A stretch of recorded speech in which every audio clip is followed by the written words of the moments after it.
El cataclismo de Damocles de Gabriel García Márquez. Este no es un libro como tal, es un texto, de hecho es una conferencia que Gabo presentó en Ixtapa, México, el 6 de agosto de 1986. Se conmemoraba el aniversario número 41 de la bomba atómica de Hiroshima.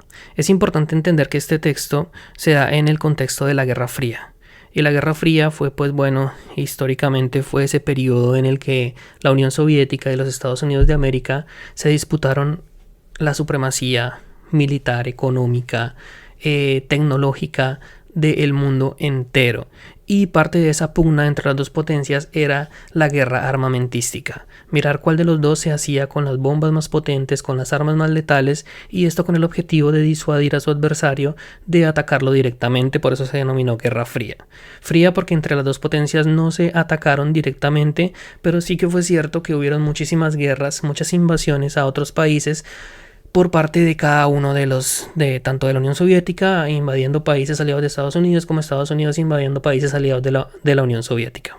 Este es un texto sumamente lindo, es una reflexión muy profunda y que les quiero compartir a continuación. Voy a leerlo completo, no es muy largo, porque me parece que es uno de esos textos que hoy en día, siglo XXI, año 2025, todavía cobran muchísimo sentido, y al final pues vamos a tratar de entender por qué, o les voy a dar por lo menos mi opinión, cómo interpreto yo estas palabras de García Márquez y la importancia que tienen hoy en día en un mundo que se está metiendo cada vez más en diferentes conflictos que en cualquier momento pueden llegar a escalar, y no se descarta que el uso de las bombas nucleares pueda ser una alternativa.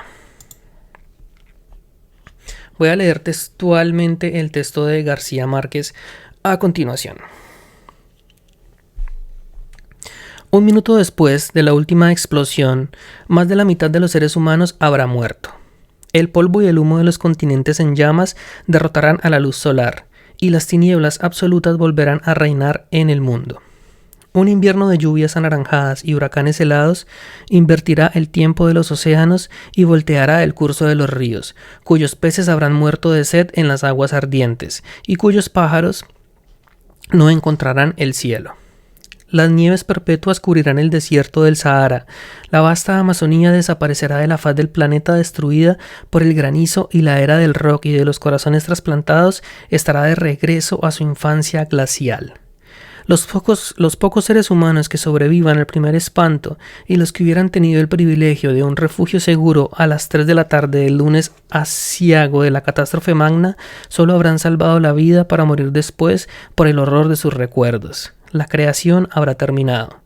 En el caos final de la humanidad y las noches eternas, el único vestigio de lo que fue la vida serán las cucarachas. Señores presidentes, señores primeros ministros, amigas, amigos. Esto no es un mal presagio del delirio de Juan en su destierro en Patmos, sino la visión anticipada de un desastre cósmico que puede suceder en este mismo instante. La explosión dirigida o accidental de solo una parte mínima del arsenal nuclear que duerme con un ojo y vela con el otro en las Santa Bárbaras de las grandes potencias. Así es, hoy, 6 de agosto de 1986, existen en el mundo más de 50.000 ojivas nucleares emplazadas. En términos caseros, esto quiere decir que cada ser humano, sin excluir a los niños, está sentado en un barril con unas 4 toneladas de dinamita, cuya explosión total puede eliminar 12 veces todo el rastro de vida en la Tierra. La potencia de aniquilación de esta amenaza colosal que pende sobre nuestras cabezas como un cataclismo de Damocles plantea la posibilidad teórica de inutilizar 4 planetas más que los que giran alrededor del Sol y de influir en el equilibrio del sistema solar. Ninguna ciencia, ningún arte, ninguna industria se ha doblado a sí misma tantas veces como la industria nuclear desde su origen. Hace 41 años, ni ninguna otra creación del ingenio humano ha tenido nunca tanto poder de determinación sobre el destino del mundo. El único consuelo de estas simplificaciones terroríficas, si de algo nos sirven, es comprobar que la preservación de la humanidad, de la vida humana en la Tierra, sigue siendo todavía más barata que la peste nuclear. Pues con el solo hecho de existir, el tremendo apocalipsis cautivo en los silos de muerte de los países más ricos está malbaratando las posibilidades de una vida mejor para todos. En la asistencia infantil, por ejemplo, esto es una verdad de aritmética primaria. El UNICEF calculó en 1981 un programa para resolver los problemas esenciales de los 500 millones de niños más pobres del mundo. Comprendía la asistencia sanitaria de base, la educación elemental, la mejora de las condiciones higiénicas, del abastecimiento de agua potable y de la alimentación. Todo esto parecía un sueño imposible de 100.000 millones de dólares. Sin embargo, ese es apenas el costo de 100 bombarderos estratégicos B-1B y de menos de 7.000 cohetes crucero, en cuya producción ha de invertir el gobierno de los Estados Unidos 21.200 millones de dólares. En salud, por ejemplo, con el costo de 10 portaaviones nucleares Nimitz de los 15 que van a fabricar los Estados Unidos antes del año 2000, podría realizarse un programa preventivo que protegiera en esos mismos 14 años a más de 1.000 millones de personas contra el paludismo y evitara la muerte solo en África de más de 14 millones de niños. En la alimentación, por ejemplo, el año pasado había en el mundo, según cálculos de la FAO, unos 575 millones de personas con hambre. Su promedio calórico indispensable habría costado menos de 149 cohetes MX, de los 223 que serán emplazados en Europa Occidental. Con 27 de ellos podrían comprarse los equipos agrícolas necesarios para que los países pobres adquieran la suficiencia alimentaria en los próximos 4 años. Ese programa, además, no alcanzaría a costar ni la 9ª parte del presupuesto militar soviético de 1982. En la educación, por ejemplo, con solo 2 submarinos atómicos Trident de los 25 que planea fabricar el gobierno actual de los Estados Unidos, o con una cantidad similar de los submarinos Tifón que está construyendo la Unión Soviética, podrían intentarse por fin la fantasía de la alfabetización mundial. Por otra parte, la construcción de las escuelas y la calificación de los maestros que harían falta al tercer mundo para atender las demandas adicionales de la educación en los 10 años por venir podrían pagarse con el costo de 245 cohetes Tridente II, y aún quedarían sobrando 419 cohetes para el mismo incremento de la educación en los 15 años subsiguientes. Puede decirse, por último, que la cancelación de la deuda externa de todo el tercer mundo y su recuperación económica durante 10 años costaría poco más de la 1/6 parte de los gastos militares del mundo en ese mismo tiempo. Con todo, frente a este despilfarro económico descomunal, es todavía más inquietante y doloroso el despilfarro humano. La industria de la guerra mantiene en cautiverio al más grande continente de sabios jamás reunidos para empresa alguna en la historia de la humanidad. Gente nuestra, cuyo sitio natural no es allá, sino aquí, en esta mesa, y cuya liberación es indispensable para que nos ayude a crear, en el ámbito de la educación y la justicia, la única que puede salvarnos de la barbarie, una cultura de la paz. A pesar de estas certidumbres dramáticas, la carrera de las armas no se concede un instante de tregua. Ahora, mientras almorzamos, se construyó una nueva ojiva nuclear. Mañana, cuando despertemos, habrá 9 más en los guaderneses de muerte del hemisferio de los ricos, con lo que costará una sola de ellas alcanzaría, aunque solo fuera por un domingo de otoño, para perfumar de sándalo las cataratas del Niágara. Un gran novelista de nuestro tiempo se preguntó alguna vez si la Tierra no será el infierno de otros planetas. Tal vez sea mucho menos, una aldea sin memoria, dejada de la mano de sus dioses en el último submarino de la gran patria universal. Pero la sospecha creciente de que es el único sitio del sistema solar donde se ha dado la prodigiosa aventura de la vida nos arrastra sin piedad a una conclusión descorazonada. La carrera de las armas va en sentido contrario de la inteligencia. Y no solo de la inteligencia humana, sino de la inteligencia misma de la naturaleza, cuya finalidad escapa inclusive a la clarividencia de la poesía. Desde la aparición de la vida visible en la Tierra debieron transcurrir 380 millones de años para que una mariposa aprendiera a volar. Otros 180 millones de años para fabricar una rosa sin otro compromiso que el de ser hermosa, y 4 eras geológicas para que los seres humanos, a diferencia del bisabuelo Pithecanthropo, fueran capaces de cantar mejor que los pájaros y de morirse de amor. No es nada honroso para el talento humano en la edad de oro de la ciencia haber concebido el modo de que un proceso multimilenario tan dispendioso y colosal pueda regresar a la nada de donde vino por el arte simple de oprimir un botón. Para tratar de impedir que eso ocurra, estamos aquí, sumando nuestras voces a las innumerables que claman por un mundo sin armas y una paz con justicia. Pero aún si ocurre, y más aún si ocurre, no será del todo inútil que estemos aquí. Dentro de millones de milenios después de la explosión, una salamandra triunfal que habrá vuelto a recorrer la escala completa de las especies será quizás coronada como la mujer más hermosa de la nueva creación. De nosotros depende, hombres y mujeres de ciencia, hombres y mujeres de las artes y las letras, hombres y mujeres de la inteligencia y la paz. De todos nosotros depende que los invitados a esa coronación quimérica no vayan a su fiesta con nuestros mismos terrores de hoy. Con toda modestia, pero también con toda la determinación del espíritu, propongo que hagamos ahora y aquí el compromiso de concebir y fabricar un arca de la memoria, capaz de sobrevivir al diluvio atómico, una botella de náufragos siderales arrojada a los océanos del tiempo para que la nueva humanidad de entonces sepa que nosotros, lo que no han de contarle las cucarachas, que aquí existió la vida, que en ella prevaleció el sufrimiento y predominó la injusticia, pero que también conocimos el amor y hasta fuimos capaces de imaginarnos la felicidad. Y que sepa y haga saber para todos los tiempos quiénes fueron los culpables de nuestro desastre, y cuán sordos se hicieron nuestros clamores de paz para que esta fuera la mejor de las vidas posibles, y con qué inventos tan bárbaros y por qué intereses tan mezquinos la borraron del universo. Sobre el tema de las armas nucleares y de las bombas atómicas siempre ha estado la discusión, por un lado de que efectivamente han sido un armamento diseñado por el hombre con la capacidad total de destruirnos por completo. No es ninguna exageración de García Márquez cuando dice que con oprimir un botón toda la humanidad podría desaparecer. De hecho, muchos estudios que se han hecho posterior, Carl Sagan, por ejemplo, pueden investigar un poco un libro que él tiene que se llama El invierno nuclear, como él propone que con solo la explosión de 100 artefactos nucleares podría ser suficiente para que la humanidad desapareciera por completo.